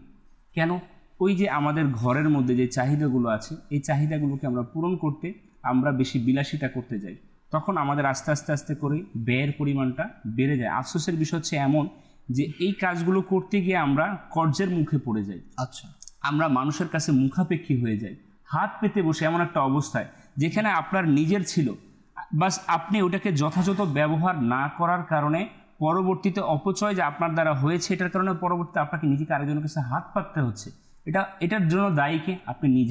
আপনি নিজে অপচয় করেছেন, অপব্যয় করেছেন, যার জন্য আজকে আপনি অপরের মুখাপেক্ষী হয়ে গিয়েছেন। এখানে একটি হাদিস শরীফ এমন রয়েছে, আল্লাহ রাসূল সাল্লাল্লাহু আলাইহি ওয়াসাল্লামের কাছে একজন এসে বস্ত্র চাইলেন। তখন আল্লাহ রাসূল সাল্লাল্লাহু আলাইহি ওয়াসাল্লাম, আমার নবী তো দয়ার নবী, আল্লাহ রাসূল উম্মতের প্রতি তার দয়ার নজর সবসময় দিয়ে থাকেন। আল্লাহ রাসূলের অন্তরটা এমন নরম ছিল যে অসহায় ছিল, তাকে আল্লাহ রাসূল সাল্লাল্লাহু আলাইহি ওয়াসাল্লাম নিজের বস্ত্র, যে পরিহিত বস্ত্র, সেটা দান করে দিলেন। আল্লাহ রাসূলের কাছে একটাই বস্ত্র ছিল, সেটা আল্লাহ রাসূল দান করে দিলেন। তো এই মুহূর্তে সাহাবায়ে কেরাম আলাইহিম রিদওয়ান আসলেন, আল্লাহ রাসূল ঘর থেকে বের হতে পারছিলেন না, কেননা বস্ত্র একটাই ছিল আল্লাহ রাসূলের কাছে। কিন্তু আল্লাহ রাসূলের দয়াটা তো ছিল অনেক বেশি। তো ওই অসহায়ত্ব দেখে তিনি সেটা দান করেছেন। তখন আল্লাহ তাআলা আয়াত নাজিল করে দিলেন, হ্যাঁ, যে এই বিষয়টা যে কি, যে আমরা যে কৃপণতাও করব না এবং আমরা অপচয় করব। এই যে দুইটা বিষয়ের এর মধ্যে আমরা মধ্যম পন্থা অবলম্বন করব। এটা আমাদের জন্য শিক্ষা হয়ে গেল সেই দিন। তো এখন আমরা যে কাজটা করব, আমাদের যে আয় রয়েছে সেখান থেকে আমরা যখন ব্যয় করব, আমাদের এতটুকু মন মানসিকতা রাখতে হবে যে আমরা যতটুকু ব্যয় করব এতটুকু যাতে আমাদের পরবর্তীতে হাত পাততে না হয়, অতটুকু যাতে আমাদের নিজের কাছে সঞ্চিত থাকে। তো এই যে বিষয়গুলো যদি আমরা আমাদের নিজেদের মধ্যে ধারণ করতে পারি, আমার মনে হয় অপচয় বিষয়টা আস্তে আস্তে কমে যাবে। আসলে খুব সুন্দর কথা বলেছেন। এখানে জুনায়েদ মাদানী শুরুতেই খাবারের ব্যাপারটা টেনে নিয়ে আসছিল। আজকে দেখুন, খাবার আমরা অনেক বেশি অপচয় করি। এর কারণ কি? আপনার ওই যে বলা হয় না যে কচু কাটতে কাটতে আপনার একদিন করে ফেলে, খুন ডাকাতি এর দিকে চলে আসে। তো ওই যে মা বাবা হোক অথবা শিক্ষা, যে তোমরা পতিত খাবার, অর্থাৎ দস্তরখানায় যে পড়ে যায়, খাবার খাওয়ার সময় কিছু খাবার হয়তোবা আমরা ভাত খাচ্ছি, কয়েকটা ভাতের দানা পড়ে গেল অথবা রুটির টুকরা নিচে পড়ে গেল, ছোট ছোট টুকরো, সেগুলো কিন্তু আমরা উঠাই না, সেগুলো উঠিয়ে খাই না, কেননা খেলে এটা কালচার না আমাদের সমাজের মধ্যে। তো সেজন্য আমরা এগুলো খাই না। আর পরক্ষণে কি দেখা যায়, পুরো প্লেট অর্ধেক, অল্প 2-3 লোকমা খেলো, এরপর সবগুলো নষ্ট করে দিল। দেখুন, হাদিসে কারিমার মধ্যে অসংখ্য জায়গায় এ ব্যাপারে রয়েছে। যেমন বর্ণিত রয়েছে, খাওয়ার সময় যদি কোনো দানা বা লোকমা ইত্যাদি পড়ে যায় তবে তা উঠিয়ে মুছে খেয়ে নিন, কেননা তাতে মাগফিরাত লাভের সুসংবাদ রয়েছে। সুবহানাল্লাহ। কিন্তু আজকে আমাদের যারা পিতা রয়েছে, মাতা রয়েছে, সন্তানদেরকে দেখা যায় কোনো খাবার যদি পড়ে যায়, এই খবরদার এই খাবারটা উঠে খাবার, ময়লা লেগেছে খাওয়ান। হাদিসে পাকে বর্ণিত আছে, যে ব্যক্তি খাবারের প্রতিটি অংশ উঠিয়ে খেয়ে নিবে সে প্রাচুর্যের জীবন কাটাবে এবং তার সন্তান এবং বংশধরগণ স্বল্প বিবেক সম্পন্ন হওয়া থেকে নিরাপদ থাকবে। কত বড় ফজিলত রয়েছে। ইহয়াউল উলুমের মধ্যে ইমাম গাজ্জালী রাহমাতুল্লাহ আলাইহি লিখেছেন যে রুটির টুকরো অংশগুলো উঠিয়ে নিন, ইনশাআল্লাহ আযজা ওয়া জাল প্রাচুর্য অর্জিত হবে, বাচ্চা সুস্থ, নিরাপদ ও ত্রুটিমুক্ত হবে এবং ওই টুকরোগুলো জান্নাতের হুরের মোহরানা হবে। সুবহানাল্লাহ। দস্তরখানা ইউজ করলে ওই খাবার উঠিয়ে খাওয়াটা সহজ হয়ে যায়। আজকে দেখুন, একটু হয়তো দর্শকরাও আমার কথায় একমত হবেন, ভালো ভালো ফ্যামিলির মধ্যে অ্যাবনর্মাল শিশুর জন্মগ্রহণ হচ্ছে। জি, ভালো ভালো ফ্যামিলি। এর মানে এটাও হতে পারে, আমি সব দিকটা বলবো না, এটাও এই হাদিসে কারিমার এটাও কি হতে পারে যে ইমাম গাজ্জালী রাহমাতুল্লাহ বলেছেন, বাচ্চা সুস্থ হবে যদি পতিত খাবার তুলে খায়, নিরাপদ ও ত্রুটি মুক্ত হবে এবং টুকরোগুলো জান্নাতের হুরের মোহরানা হবে। তো এর দিকেও আমরা কি একটু খেয়াল করি। এবং দস্তরখানায় যে দানা ইত্যাদি পড়ে গেছে সেগুলো যদি উঠানোর মতো না হয়, যেগুলো উঠিয়ে খেলে হয়তো বেশি ময়লা লেগে গেছে, তো সেগুলো আপনি মুরগিকে খাইয়ে দিন, পাখির জন্য রাখুন, গরু ছাগলের জন্য আপনি এগুলো ব্যবস্থা করুন, অথবা এমন জায়গায় নিরাপদে রাখুন যেখান থেকে পিঁপড়া খেয়ে নেবে, অনেক পুকুরে মাছ থাকে, মাছ ছেড়ে দিতে পারেন। অর্থাৎ কোনো প্রকার এই খাবার কি করা যাবে না, নষ্ট করা যাবে না। এদিকে আমাদের খেয়াল রাখতে হবে। জি জুনায়েদ ভাই। জি, আমরা যে অপচয়ের আয়াত তেলাওয়াত করেছি আর সেটার অনুবাদ শুনেছি, সেটির ব্যাখ্যায় তাফসিরে প্রসিদ্ধ মুফাসসির হাকিমুল উম্মাত হযরত মুফতি আহমদী আরখান নাইমি রহমাতুল্লাহি তাআলা আলাইহি বলেন যে অবৈধ খাতে খরচ করাও অপব্যয়, সমস্ত ধন সম্পদ দান করে দিয়ে সন্তান সন্ততিদের ফকির বানিয়ে ফেলাও অপব্যয়। আচ্ছা, প্রয়োজনের অতিরিক্ত খরচও অপব্যয়।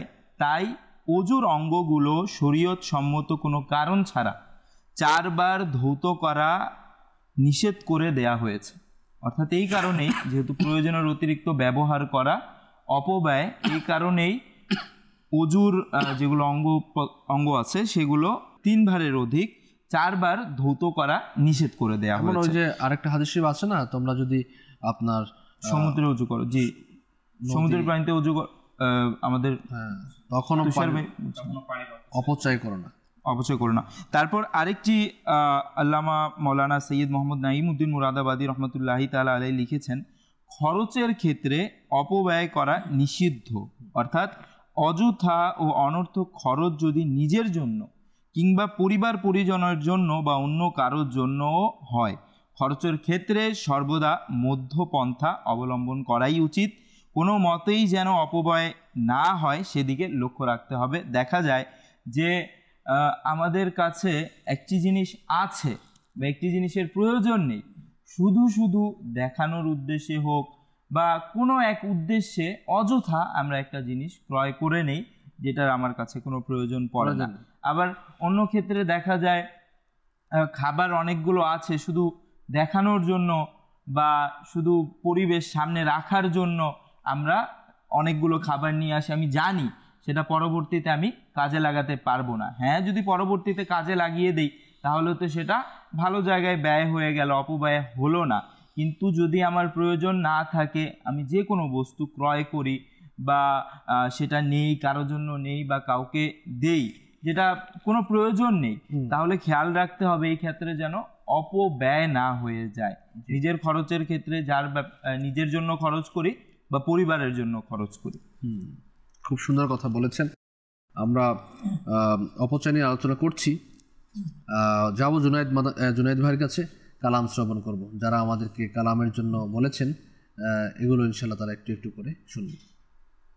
सबसे औला वाला हमारा नबी, सबसे बाला वाला हमारा नबी, कौन देता है देने को चाहिए,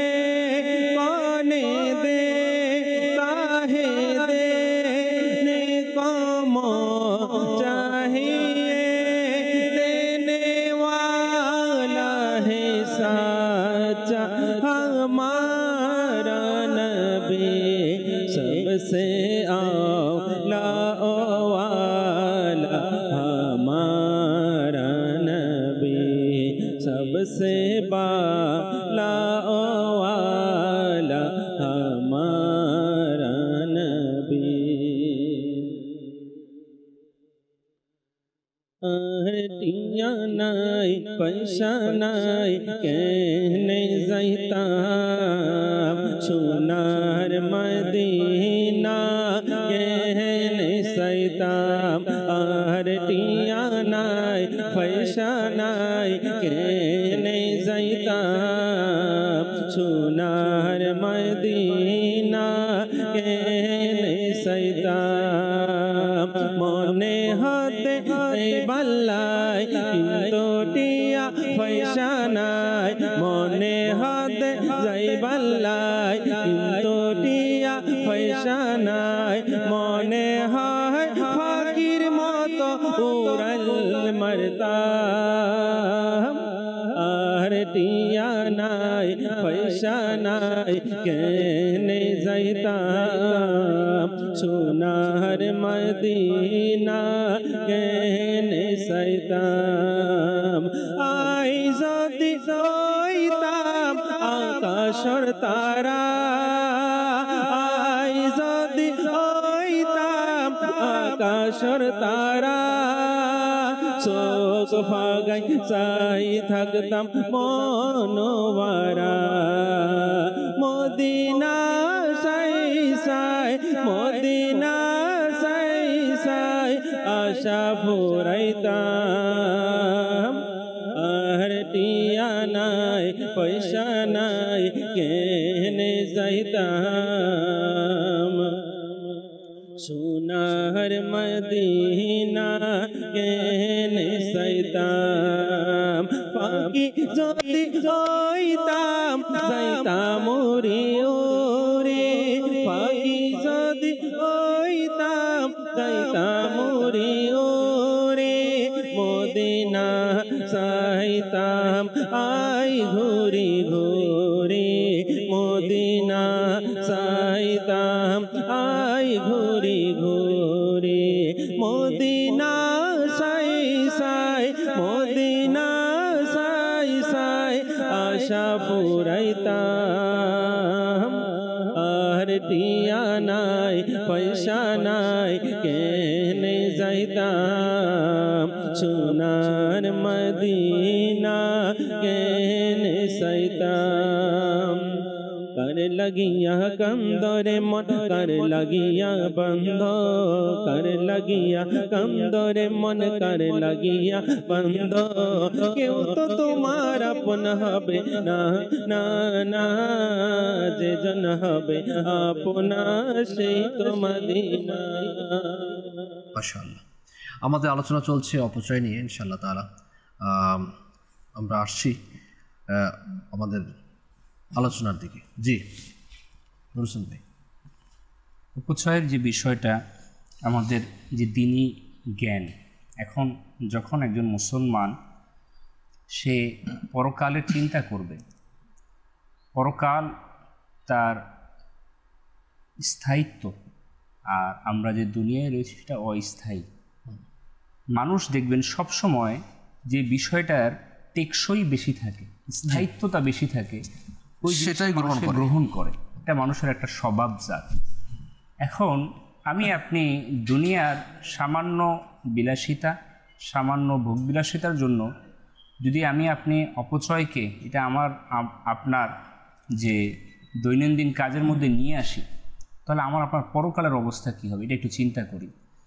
আল্লাহ তাআলার হুকুম হচ্ছে আমাদেরকে এ থেকে বাঁচা, এবং পরকালে এই বিষয়ে আল্লাহ তাআলা একটাই আমাদের জন্য যথেষ্ট, আমাদের নসিহতের জন্য, সেটা হচ্ছে আল্লাহ তাআলা অপচয়কারীকে অপছন্দ করেন। এখন একটা বিষয় হচ্ছে আমি পছন্দনীয় বান্দা হতে চাই, তাহলে আমার মধ্যে এই গুণটা নিয়ে আসতে হবে যে আমি অপচয় করতে পারবো না। এখন শাস্তির যে বিষয়টা, এখন আল্লাহ তাআলার শাস্তি কার আছে ক্ষমতা এটা সহ্য করার, কার আছে ক্ষমতা এটাকে কাল কিয়ামতের ময়দানে কবরের মধ্যে ভোগ করার? কারো ক্ষমতা নেই।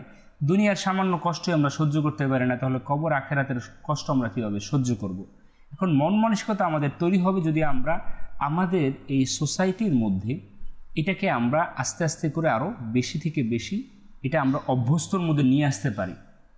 যেভাবে করে আমরা অপচয়ের যে বিষয়টা এটা আমাদের সমাজের মধ্যে আমরা একটা প্র্যাকটিক্যাল রূপে, অর্থাৎ আমাদের বাস্তবিক জীবনের মধ্যে নিয়ে এসেছি।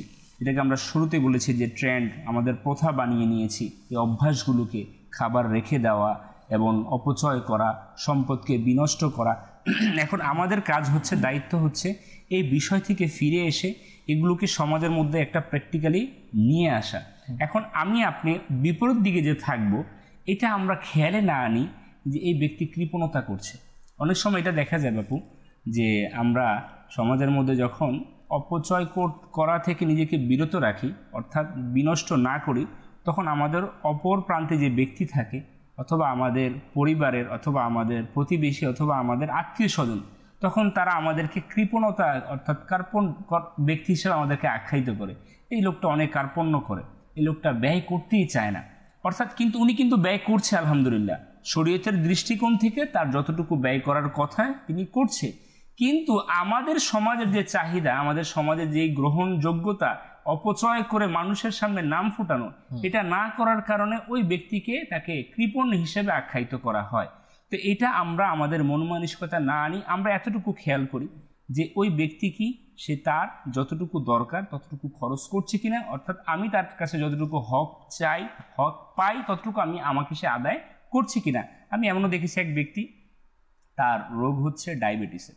এখন ডাক্তার তাকে অনুমতি দিয়েছে বেশি থেকে বেশি হাঁটার জন্য। এখন তার একটা মেন্টালিটি হচ্ছে যে আমি সবসময় অফিসে যাব কি হেঁটে হেঁটে। তো এখন এই বান্দা প্রতিদিন সকালবেলা অফিসে যায় হেঁটে, আবার অফিস থেকে ফিরে আসে হেঁটে। এখন আমাদের সমাজের মধ্যে আমি দেখেছি এরকম, এই লোককে এভাবে বলা হয়, এই লোক এত টাকা ইনকাম করে কিন্তু কত কৃপণ, এই সকালবেলা অফিসে হেঁটে যায় আবার বাড়ি ফিরে সকালবেলা। আচ্ছা, বাজারের মধ্যে যখন যায়, যখন সে বাজার করে, সে জানে যে আমার ঘরের মধ্যে এই জিনিসগুলাই খায়, পছন্দ নিয়ে এই জিনিসগুলা, তখন আমাদের সমাজের লোকগুলো আখ্যায়িত করে এই বান্দা বাড়িওয়ালা, এই বান্দা বাড়ির মালিক, কিন্তু দেখো কি ছোট ছোট মাছ নিয়ে ঘরে ঢুকতেছে, হ্যাঁ, কতটুকু তরকারি নিয়ে ঘরে ঢুকতেছে, মানে কতটুকু কৃপণতা সে করে থাকে। বাস্তবিক বাবু, যেটা আমি সমাজে দেখছি, আমরা আমাদের মধ্যে অবলোকন হচ্ছে। তো এখন ওই বান্দা দেখেন উনার চাহিদা অনুযায়ী উনি খরচ করছে, এখন আমরা এনাকে কি করছি ভাই, আমরা সুধারণা রাখি। আল্লাহ তাআলা আমাদেরকে সুধারণার জন্য এটা আমাদেরকে সচেষ্ট করেছেন, যাতে আমরা অপর ব্যক্তির জন্য সুধারণা রাখি। এখন ইনি এনার চাহিদা করেই ইনি বাজার নিয়ে যাচ্ছেন, কিন্তু এনাকে আমরা কৃপণ বলে আখ্যায়িত করতেছি। তো এটা আমি অপর প্রান্তে যারা আমরা থাকবো, এটা যাতে করে আমাদের সুধারণা আমরা রাখি, যাতে করে আমরা অন্যকে কৃপণ বলে তাকে আবার অপচয়ের দিকে নিয়ে না আসি। তাহলে সে চিন্তা করবে মানুষ আমাকে কৃপণ বলে, তাহলে আমাকে আবার সে আগের মতো খরচ করতে হবে, লোক দেখানো কাজ করতে হবে। লোকে কি বলে সেদিকে তো আমাদের তাকানো যাবে না। জি, এখানে আরেকটি জিনিস যেটা খুব গুরুত্বপূর্ণ, আপনি যখন মানুষ হিসাবে অনুধাবন করবেন যে আমার এক ভাই কষ্টে রয়েছে, জি জি জি, যেটা শুরুতেই একটা সমীক্ষা আমাদেরকে জুনেদ মাদানী বললেন যে এতগুলো মানুষ না খেয়ে থাকে, এতগুলো মানুষ তারা পর্যাপ্ত খাবার না পেয়ে ঘুমিয়ে যায়, খাবার না খেয়ে এতগুলো মানুষ ঘুমিয়ে যায়। এই চিন্তাগুলো যখন আপনি করবেন, এখন যে আপনি মনে করেন যে সেই আফ্রিকার মধ্যে না খেয়ে হাড়গোড় বেরিয়ে গেছে, আমি বাংলাদেশে থেকে কি করব, না, আপনি অনেক কিছু করতে পারবেন, আপনি অনেক কিছু করতে পারবেন। আপনি আপনার জায়গায় থেকে অপচয় করবেন না, খাবারের অপচয় করবেন না। মানুষ হিসেবে সেটা আফ্রিকা জঙ্গলে হোক আর ইউরোপে হোক আর যেখানেই হোক না কেন, যেখানেই মানুষ থাকুক না কেন, মুসলমানের ভাই ভাই, এবং এক মুসলমানের সংজ্ঞা এরকম করা হয়েছে, যদি কোথাও যদি কোনো কষ্টে থাকে আমি সেই কষ্টটা অনুভব করা, এটা মুসলমানের মধ্যে ধরা হয়েছে। ইসলাম তো আমাদেরকে এত সুন্দরভাবে শিক্ষা দেয় যে বলা হয়েছে তোমরা যদি তোমাদের ঘরের মধ্যে তরকারিও রান্না করো, তাহলে সেটার সুবাস যাতে না ছড়ায়, যাতে তোমার প্রতিবেশীকে যদি ক্ষুধার্ত থাকে তাহলে সে কষ্ট অনুভূত হবে তার মধ্যে। আচ্ছা, আমরা যে বিয়ে শাদী এমন অনুষ্ঠানিত করি, ঝাঁকঝমকভাবে আমরা সৌন্দর্য বর্ধন করে খাবার রান্না করে, তো এটাও আমাদেরকে ইসলাম তাগিদ দেয়, যাতে করে এই বিষয়ে আমরা খেয়াল রাখি যে আমি যে অডেল খরচ করে এত প্রোগ্রাম করছি, এত অনুষ্ঠানিত করছি, খাওয়াচ্ছি, কিন্তু আমার প্রতিবেশী যে না খেয়ে আছে তাকে কি আমি খাবারের ব্যবস্থা করেছি? আফ্রিকা যাওয়ার দরকার নেই, আপনার চোখ কান একটু খোলা রাখেন, আপনার আশেপাশে আপনি পাবেন। আশেপাশে যে ব্যক্তিটা মাসে না বছরে একবেলা মাংস দিয়েও খাবারের তার যোগ্যতা রাখে না। আমরা যখন সোশ্যাল মিডিয়ার কল্যাণে দেখতে পাই যে বিবাহের খাবার হোক, হোটেলের খাবার হোক, ডাস্টবিনে ফেলে দেওয়া হয়েছে, সেই ডাস্টবিন থেকে কুড়িয়ে খাবার খাচ্ছে, হৃদয়ে রক্তক্ষরণ হয়। খাবারগুলো তো প্যাকেটজাত করে দেওয়া যেতে পারে। আলহামদুলিল্লাহ, আমি এই জিনিসটা সবসময় চেষ্টা করি বলার, যে কেউ যদি এরকম করে তো আমি তাদেরকে বলি, আপনাদের যদি খাবার বেঁচে যায়, অতিরিক্ত খাবার, সেটাকে আপনারা চাইলে মাদ্রাসার মধ্যে পাঠাতে পারেন। মাদ্রাসার বাচ্চারা আছে, তারা হয়তো বা 3 বেলা খাবার অতটা ভালো নাও খেতে পারে, তাদের একটা লিমিট থাকে খাবারের। তো এনারা এই যে একটা মন মানসিকতা যদি আমরা সমাজের মধ্যে তৈরি করতে পারি, এতিমখানাগুলোতে, যে বৃদ্ধাশ্রমগুলোতে খাবারগুলো, ভালো খাবার যেগুলো আমাদের অতিরিক্ত বেঁচে গিয়েছিল, এই খাবারগুলোকে আমরা অপচয় না করে আমরা পাঠিয়ে দিই, আমার উসিলায় ওই ব্যক্তি একবেলা তো ভালো খাবার খেতে পারবে। এটা আমাদের পক্ষে সম্ভব, এটাও হতে পারে। তারপর আমি একটু একবারে দ্বিমত না, হালকা দ্বিমত প্রশ্ন এই জন্য করবো যে আমি আমার বেঁচে যাওয়া খাবার কেন মাদ্রাসা পাঠাই? এটাও ঠিক আছে, আমি তাদের জন্য স্পেশাল কিছু করে পাঠাই না, যে আমার বিবাহের সময় আমার ঘরে মেয়ের বিবাহ, ছেলের বিবাহ, খতনা হচ্ছে, অন্যান্য অনুষ্ঠান হচ্ছে, সেখানে 10-12 ডেক খাবার পাকানো হচ্ছে, 100 জন মানুষের খাবার আয়োজন করা হচ্ছে, সেখানে আর 20-30 জন অ্যাড করা যায় না? তারাও থাকবে, আমাদের হিসাবে যখন আমরা হিসাব করব তারাও রাখে তাদেরকে যে আমার পাশে কি মাদ্রাসা রয়েছে আশিকানে রসুলের, সেখানে আমি পাঠাই, মানে আশিকানে রসুলের মাদ্রাসা যে ওখানে 20-50 জন রয়েছে তাদেরকেও খাবার পাঠাই। এটা তো আমার মধ্যে থাকা দরকার, ঠিক না? বেঁচে যাওয়া খাবার এখন বেঁচে গেছে, হঠাৎ করে এটা হয়ে গেছে, তখন আপনি দিয়ে দেন, কিন্তু এই মাইন্ড না বানাই যে বেঁচে যাওয়া খাবার আমি পাঠাই দিব। এটা একটা তাদেরকে একটা হীন ভাবে দেখা আমার কাছে মনে হচ্ছে আর কি। এটা তো আমাদের ঘরের মধ্যে অভ্যাস আছে যে খাবারগুলো ভালো খাবার আমরা রেখে রেখে খাই, এরপর যখন এটা যখন নষ্ট হয়ে যায় তখন আমরা ঘরের বুয়া অথবা ভিক্ষুক যখন আসে সেটাকে আমরা তাদের হাতে তুলে দিই। যে একে তো অপচয় করলাম, নষ্ট করলাম, আবার হীনমন্যতা যেটা আপনি বললেন অন্তরে রেখেই খাবারটাকে আমাদের খাওয়ার গ্রহণযোগ্যতা না, এটা এদের মতো মানুষদেরকে খাওয়ার গ্রহণযোগ্যতা। এটা আল্লাহ তাআলা দরবারে কতটুকু পছন্দ রাখে। মুমিন তো সেই যে নিজের জন্য এটা পছন্দ করে, অপরের জন্য সেটা পছন্দ করে। আসলে অসংখ্য বিষয় বাপু। আজকে আমরা যদি এখন বর্তমানে শীতের সিজন চলছে, শীতের আমরা যদি দেখি আমরা যে আমাদের সৌন্দর্য বর্ধনের জন্য আমাদের যে পোশাক আশাক আমরা পরিধান করি, আজকে এগুলো আমাদের শোভা বর্ধনের জন্য আমরা বেশি করছি, যে যতটুকু চাহিদা তার থেকে আমরা বেশি এখানে আমরা পরিধান করছি। এটা তো আপনি তো বললেন আপনার মতো করে, আমি যেখানে ইন্ডিকেট করবো সেটা হচ্ছে যে আমার দর্শক শ্রোতা আপনারা আপনার আলমারিটা একটু দেখুন। আল্লাহ আল্লাহ, ঠিক না? যেখানে আপনি আপনার পোশাকগুলো সজ্জিত করে রেখেছেন ওখানে কয়টা কোট রয়েছে আপনার জন্য এই শীতে পরার জন্য, শীতের পোশাক কয়টা রয়েছে, শীতের পোশাক কয়টা রয়েছে আপনি একটু দেখুন। দেখার পরে বুঝতে পারবেন যে আমি এখান থেকে কয়টা মানুষকে দিতে পারি, কয়টা মানুষকে আমি শীত থেকে বাঁচাতে পারি।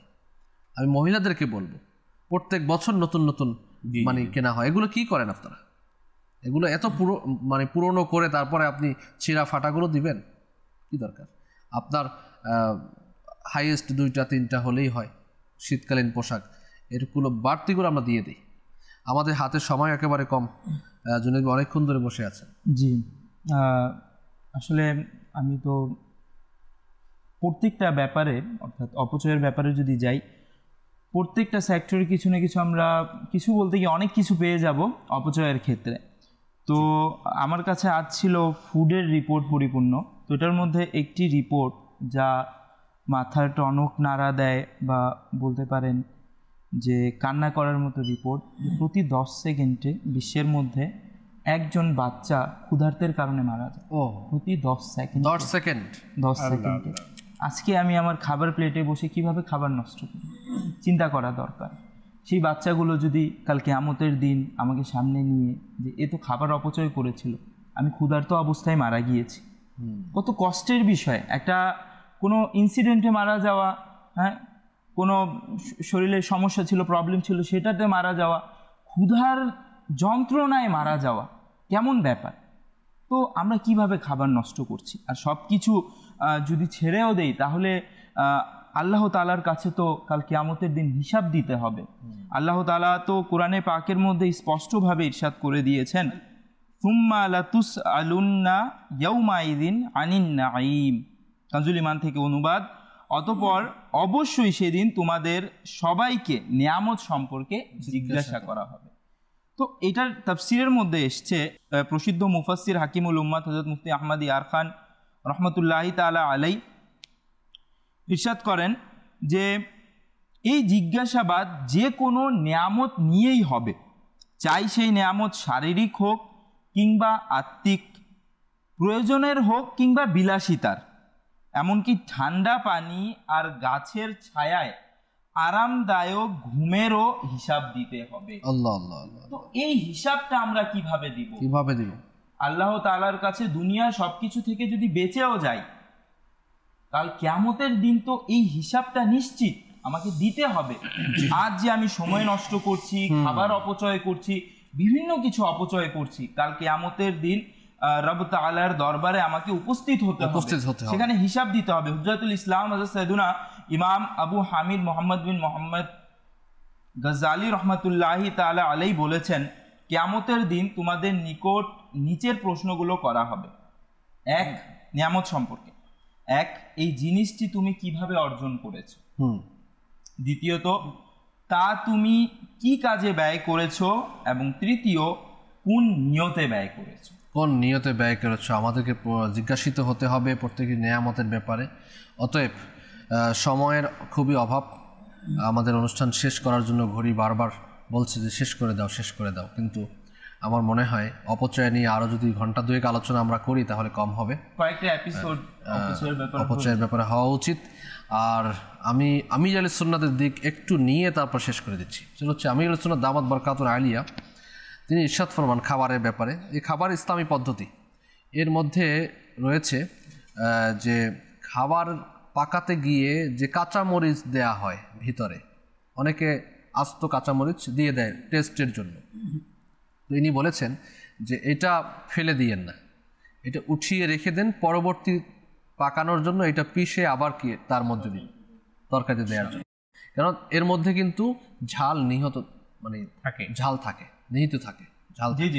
তো এই যে আমি একটা অংশ বললাম, আপনি এই খাবার ইসলামী পদ্ধতি রয়েছে এবং আপনার ফয়জানে সুন্নাতের মধ্যে আপনার একটা অধ্যায় রয়েছে খাবারের।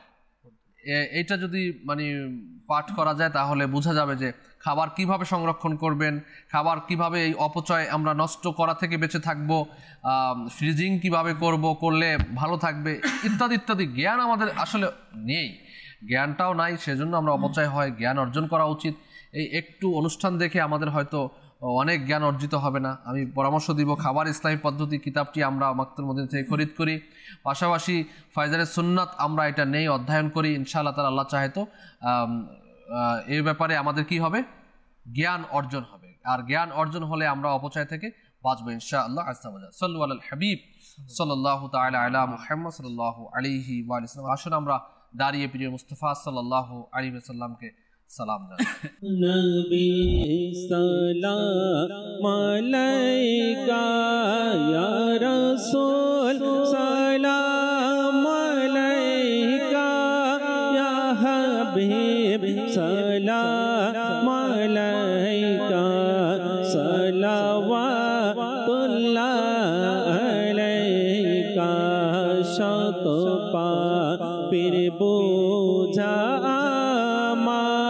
তবু উম্মত আমি তোমার, আমায় ক্ষমা করে দাও না মদনী মদিনে ওয়ালে ইয়া নবী সালাম আলাইকা ইয়া রাসূল সালাম আলাইকা ইয়া হাবিব সালাম আলাইকা সালাওয়াতুল্লাহ আলাইকা মুস্তাফা জানে रहमत पेला हो सलाम शमए बज में हिदायत पेला हो सलाम गौसे आज़म इमाम मोतो का वन्ना का जलवा ईशान कुदरत पेला हो सलाम मुस्तफा जाने रहमत पेला हो सलाम शमए बज में हिदायत पेला हो सलाम डाल दी कल्बों में अज़मते मुस्तफा सैयदी आला हज़रत पेला फैज़ से जिनके लाखों नमाज़ी बने, फैज़ से जिनके लाखों इमाम में सजे, उस आमिर अहले सुन्नत पे लाखों सलाम मुस्तफा जाने रहमत पेला हो सलाम शमए बज में हिदायत पे लाखों सलाम। सलातु वस्सलामु अलैका या रसूलल्लाह सुब्हानकल्लाहुम्मा व बिहम्दिका ला इलाहा इल्ला अंता अस्तगफिरुका व अतूबु इलैक सुब्हानकल्लाहुम्मा व बिहम्दिका لا إله إلا أنت أستغفرك وأتوب إليك سبحانك اللهم وبحمدك لا إله إلا أنت أستغفرك وأتوب إليك الصلاة والسلام عليك نبي الله وعلى آلك وأصحابك يا نور الله لا إله إلا الله محمد رسول الله صلى الله عليه وسلم তাহাজ্জুদ আর ফজরের অভ্যাস আছে যার রহমত পূর্ণ প্রভাত হয় তার